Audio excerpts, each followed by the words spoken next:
Sometimes on this podcast, I invite someone on because they've just come out with a new book or published a new article or completed an interesting project. Other times, our guests are here because they're experts on a theme I think is important, like our series on gender diversity and gender-affirming care. And then there are times when I have someone on just because I think they're interesting, and I feel like our regular listeners would enjoy meeting them too. Today is one of those episodes.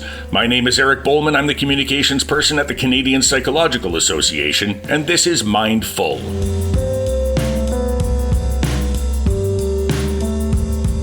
Dibora Mehari's LinkedIn page is full of photos with her with Justin Trudeau and Immigration Minister Mark Miller, appearances on an Eritrean radio show, and I just learned she has a podcast. My name is Dibora Mehari. I just graduated with a degree in psychology, and now I'm working as a youth worker here in Calgary. And you just told me that you co-host a podcast, and now that's the thing I'm most interested in. So tell me about this podcast that you co-host. Absolutely. Okay, yeah. So me and three other podcasters, we're all African, but from different areas in different countries in Africa. And essentially what we do is we come with our own perspectives on different topics. Sometimes they're conventional, sometimes they're unconventional, our point of view and our perspective. And so what we love about it is the fact that we are the same generation. So most of us we've immigrated and our parents are immigrants. So we're first gen immigrants, and our perspective on life in Canada as Africans as well. Okay, that's interesting. We just did a podcast that hasn't come out yet, but we were talking about child language brokering, and something that first gen immigrants have to do a lot is sort of explain things to their parents on behalf of some sort of institution, right? You have to go to the doctor, and maybe the parents' English isn't that good, but the kids have better English and they're able to translate for the parents. And then there comes a lot of sort of cultural translation along with that as well. Is that the kind of thing that you guys talk about with your parents and with your podcast? Yes, we love to bring in perspectives that are different from ours when we are presenting, our discussion points on the topic. But one thing that we really try to emphasize is kind of giving action steps to the audience, And so you talk about how sometimes as the child of an immigrant family, you have to translate these kinds of higher level, discussions, right? Like a doctor is telling the mother, for example, that she has cancer, those are tough discussions. And it also implicates like power positions in the family themselves. And so one thing that we try to do as contributors to this podcast is like, okay, we understand that as the child of the family, you will have to interpret really high order and, sensitive discussions, like you'll have to translate, but please be aware that respect should still be in place, and action steps such as like create boundaries with your family, saying like, Mom, Dad, I can come and interpret at school, but please don't ask me to go to the hospital with you, because now our authority kind of positions are shifting. So those kinds of action steps. That makes sense. And I'm wondering if that connects to you gave a presentation at the CPA convention in 2024, and you talked about ideological dissonance in immigrant students. And I'm wondering if you can maybe define ideological dissonance for me. I feel like it's treading in the same area that we just talked about, but I could be completely mistaken with not knowing how those two words combine. Right. Maybe we'll find the connection by exploring the breakdown then together. So by ideological dissonance, what I mean is when immigrants come from another country, especially as refugees, they have an idea of what Canada should look like. And when they come and don't experience the manifestation of these dreams, now there's a dissonance, there's a gap in what I expected and what I have received or what I'm experiencing.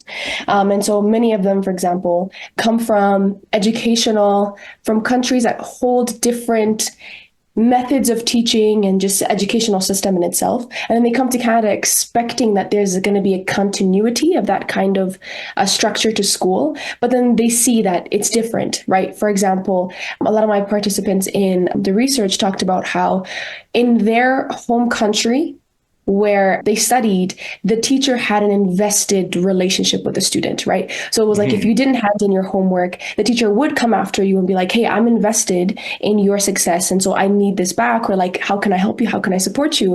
And then they come here and it's more like, if you do it, you do it. If you don't, I'll send you to the principal's office. Like there's such a disconnect, right? And because their perception of education and, life before immigrating shapes their identity, when they come here, there's a shattering.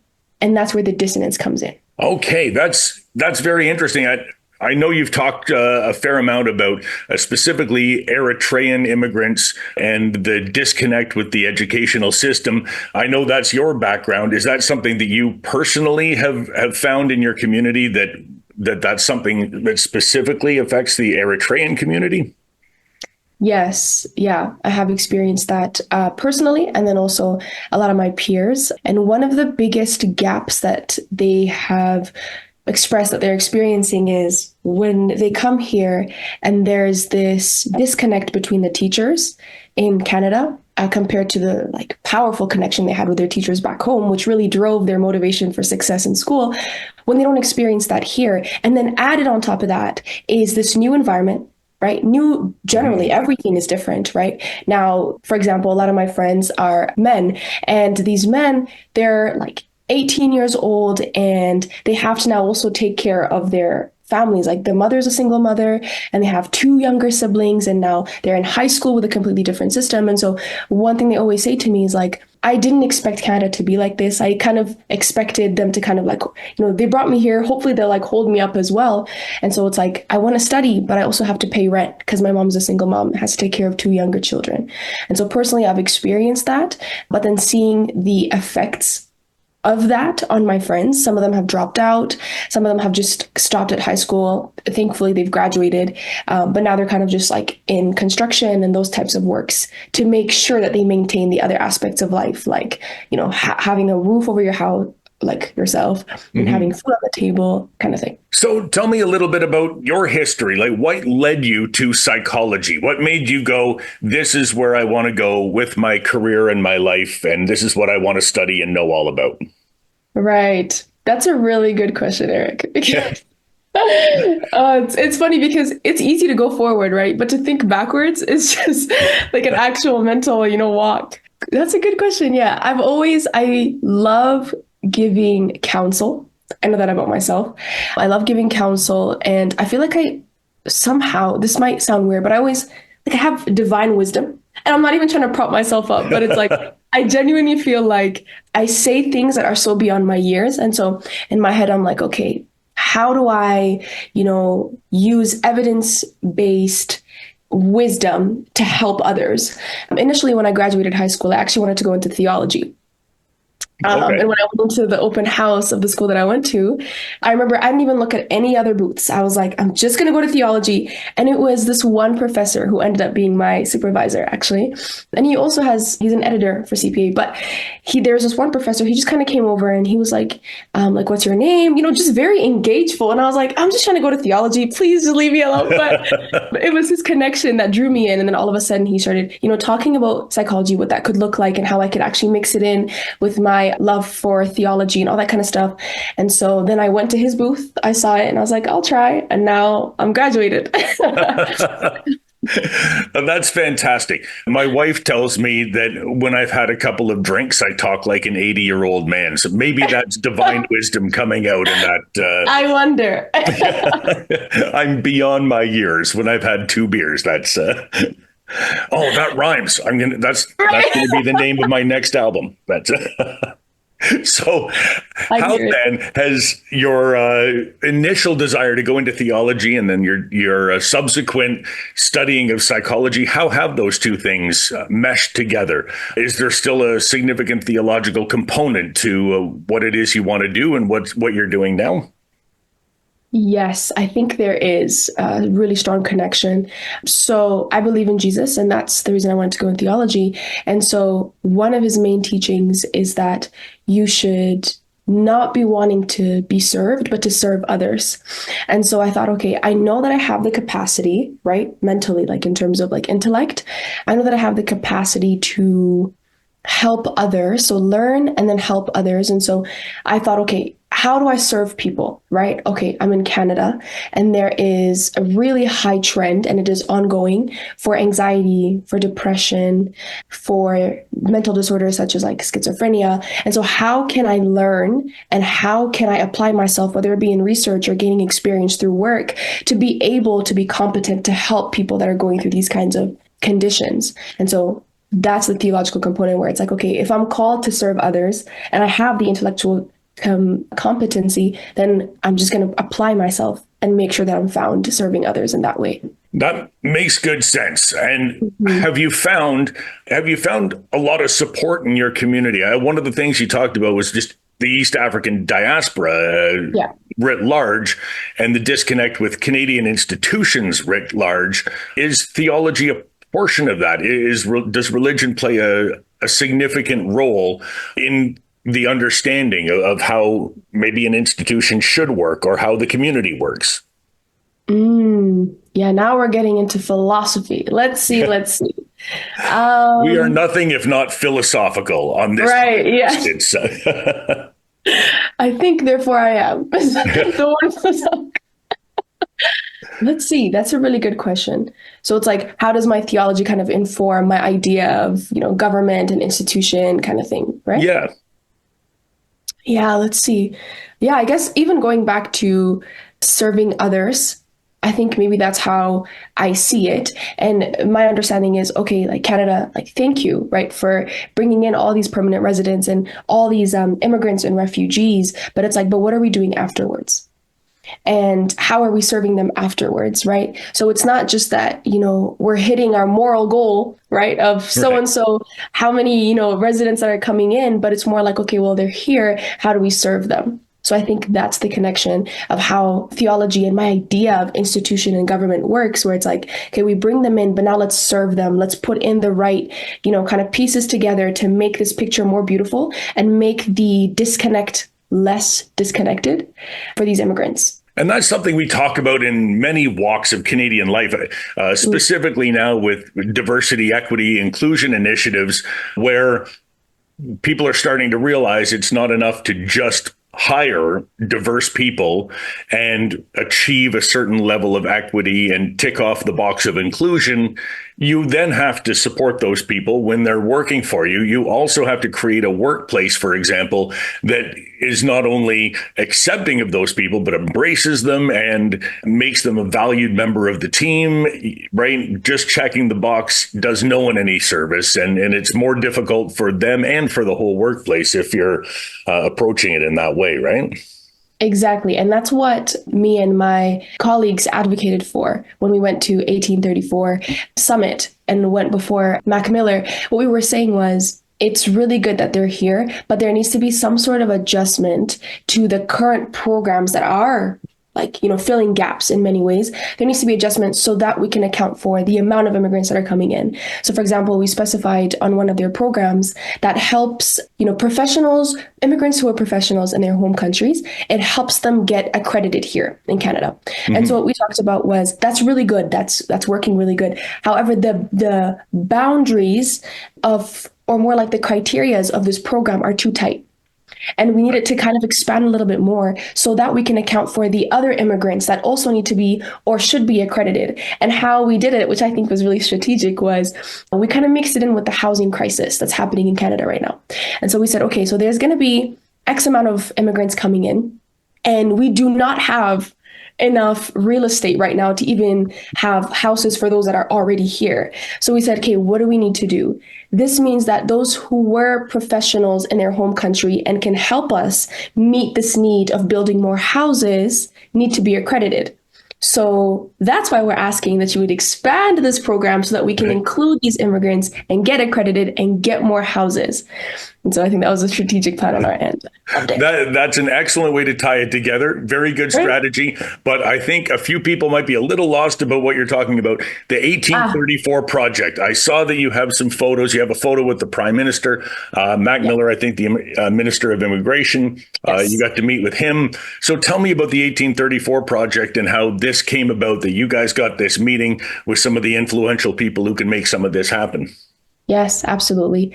I would advocate for 1834 anytime. It's an amazing program. And so what it does is it takes about, I'm not sure exactly about the number, but a number of students or just, people, youth that are interested in policy, and it educates them. So it takes them through a lot of training before going before professionals or policy, changers and makers before we go there, right? So before we present to like Mac Miller and all those kinds of members in the cabinet, before we do that, beforehand, they give us a lot of training about what policy looks like.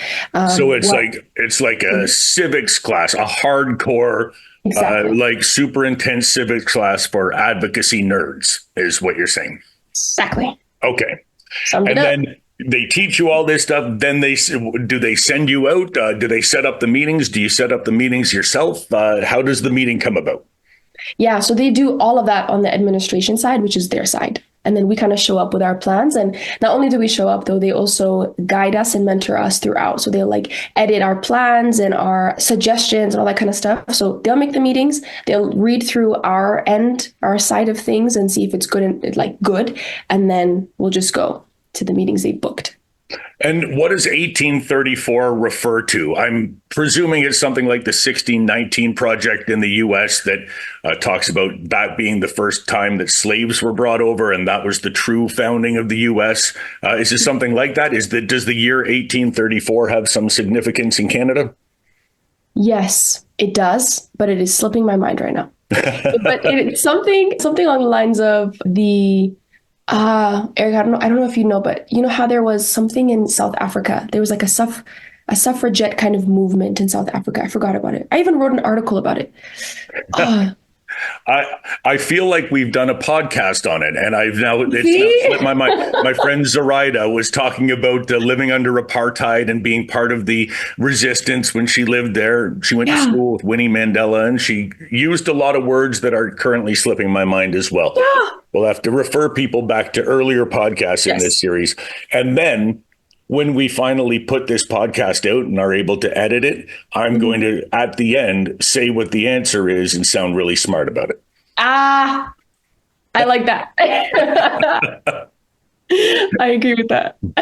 So are you still involved with that? What kind of work do you continue to do with the 1834 project? And, is that an ongoing thing?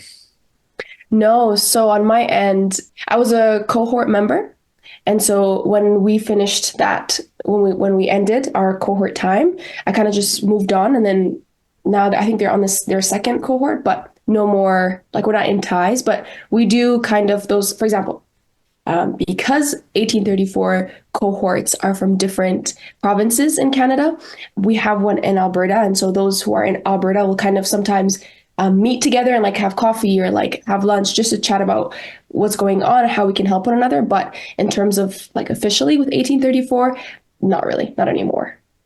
Okay, so they've finished teaching you what they needed to teach you. You did some advocacy, and now you're going out into the world, a better advocate and able to push forward some policy on your own now that you have some of this background, right? Exactly. And some of that you want to talk about, some of the advocacy you want to do is treating the gaps between people who have immigrated to Canada, newcomers to Canada, and the sort of institutions that we have. Now, you've talked in particular about the education system, but I'm wondering if you can tell me a little bit more about what those gaps are, just maybe an example of how somebody who's new to Canada might have trouble with, I presume things like getting a driver's license would be fairly more difficult for somebody who wasn't born here. Hospitals, I'm sure, are more difficult, doctors, that sort of thing. Yeah, those are super obvious examples about, what struggle can look like for a newcomer, especially someone who hasn't gone through such kinds of processes. But the one that I'd love to talk about is the power of connection when it comes to the teacher and the student. I think that's something that's a little bit I don't want to say undervalued in our Canadian system, because we have to also consider the fact that, the educational system is very underfunded. Right. And it's like one teacher to like 50 children. And so like that could be a lot to ask of a teacher to be like, hey, like make sure you have a connection with your students. That's really powerful for them. But if if a teacher were to hear us now, I would want to reiterate the power of small connections with your students, especially the newcomers, because it's a safe space for them. We talk about belonging. Now it's a really hot topic, especially in psychology, the power of belonging and social connection. But it doesn't have to be to the point where, you're just sitting with the student the whole time. But for the newcomer, a simple smile or saying their name or kind of like paying extra, attention to when they ask a question and just, further explaining a thing more than you have to, or it's just like these simple things that really spark inspiration and motivation in the student because they understand that there are more stakeholders in their lives and there are people that are expecting them to succeed. For a newcomer is really beneficial compared to when you're just kind of, one of 50 and you don't know anything about what's going on and the language is hard enough on its own. A simple smile from your teacher or like say after school, I'd love to see how Canada's been for you kind of discussion would be really beneficial. Yeah, I suppose it's quite easy to fade into the background in a class of 50 kids, right? Yeah. I mean, I'm thinking about my schooling through my time here in Canada. And in that time, I probably had 3 teachers that really made an impression on me and really connected with me. And I can remember them. But my high school is doing this, was doing a 100-year reunion. So the high school had been around for 100 years and, the big Facebook thing, everybody talking to everybody else. And people would talk about teachers like, oh, remember this teacher in this grade and, this teacher for this subject. And I'd be reading them. I don't remember that teacher at all. I have no idea who that is. That was during my time. I probably took that class, but I don't remember that person's name, But there are those that are really beneficial. Or like you can just kind of like when someone says their name, you're like, oh my goodness, yes. Right. Yes.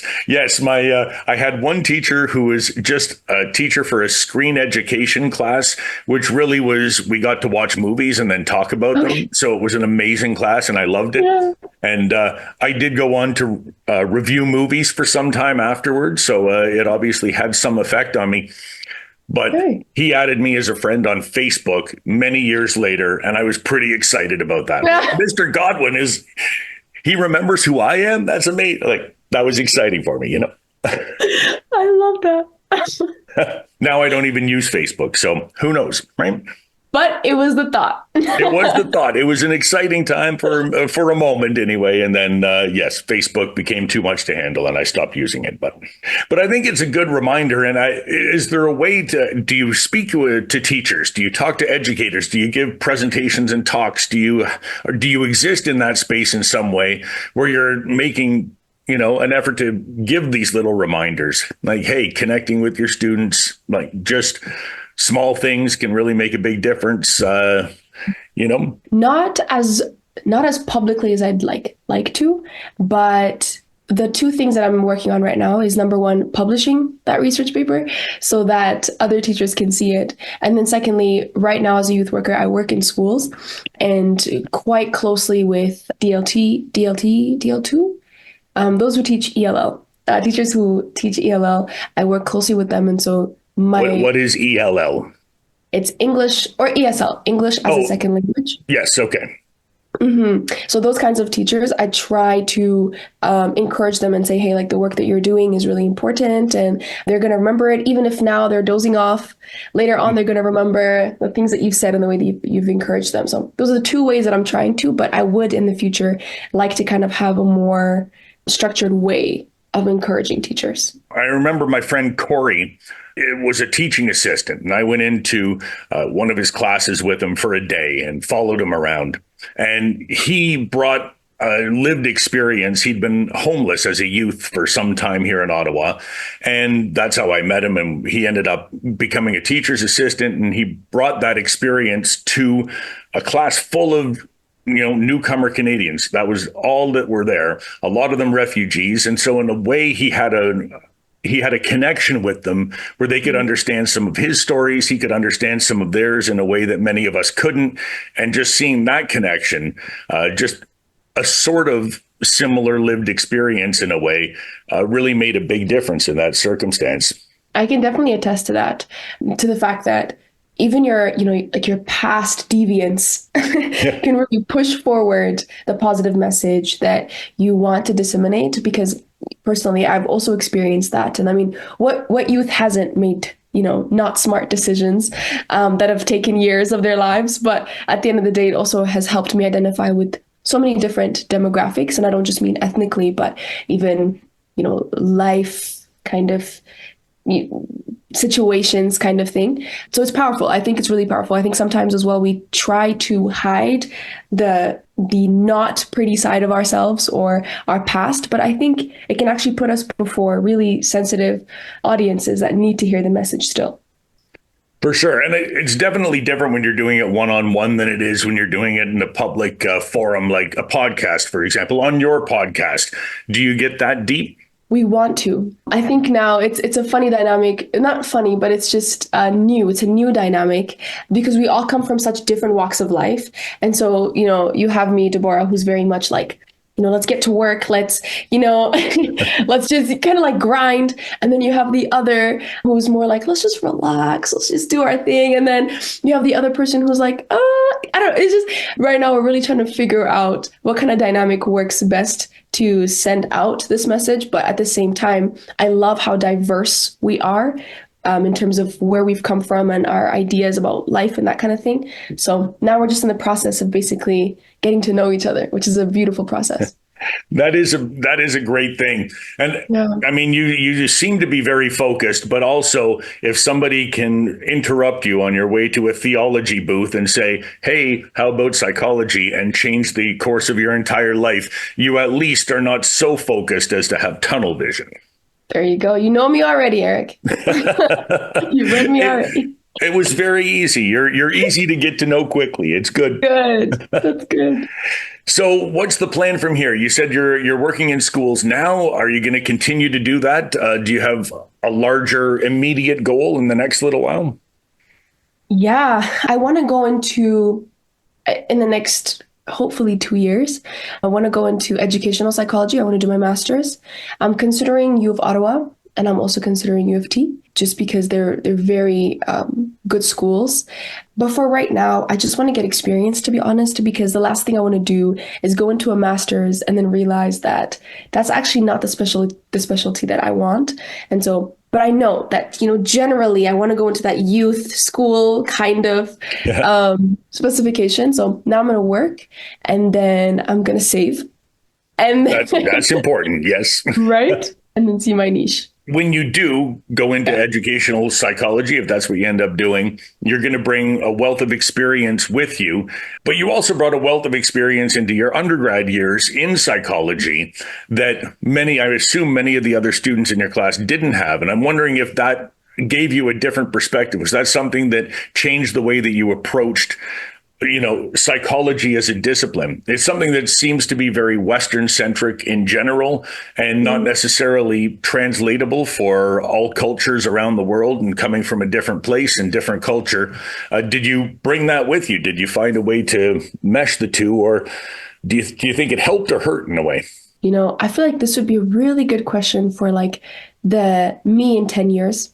Just because I feel like I'm so young into, like I'm generally too young, but I'm also really new to this like world of psychology. But so I can't speak into like, how Western is psychology kind of thing, but I can really speak to how like my immigration story and my family situations, like especially being a newcomer and that kind of thing, did inform my experience in psychology undergrad. And that's by how much passion I genuinely had for psychology. I think a lot of my peers were kind of just like, when we were handed assignments, for example, like, oh, it's fine, just, do it the night before, or like, it doesn't even really matter about what topic you pick and stuff. And I was over there like, overthinking everything, and not overthinking, but just like thinking intentionally about what topic I picked, what thesis I had for my paper, just because I identified so much with the fact that psychology is powerful. Why? Because I know that my people need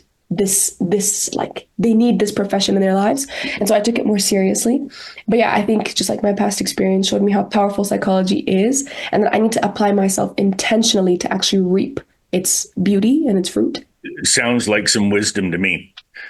I told you. Yeah. I told you. So when you say that your community needs this profession, what do you mean? What's the, what can it bring to your community? What can your community bring to the profession? I think what it can bring to the community is a lot of encouragement. I mean, I think our community is a very resilient community. I mean, I was talking to a friend yesterday that had come from, I won't name the country, but had come from a country, and they were on the process of coming to Canada, but you can't do that, straight from our home country. So they had to go there. But I mean, he was telling me about how, how close he was to getting shot, how many times, and how he had no food for a week. And I mean, how he walked for a week from this one place to another place with no food and like no shoes. And then he's here like telling me jokes and laughing and just the most vibrant person I've seen. And so I know that our community is resilient, but what I'd like to offer is more about how to encourage them and to give them the self-confidence necessary, but to also research the gaps that keeps making them stumble, like that keep causing kind of blocks.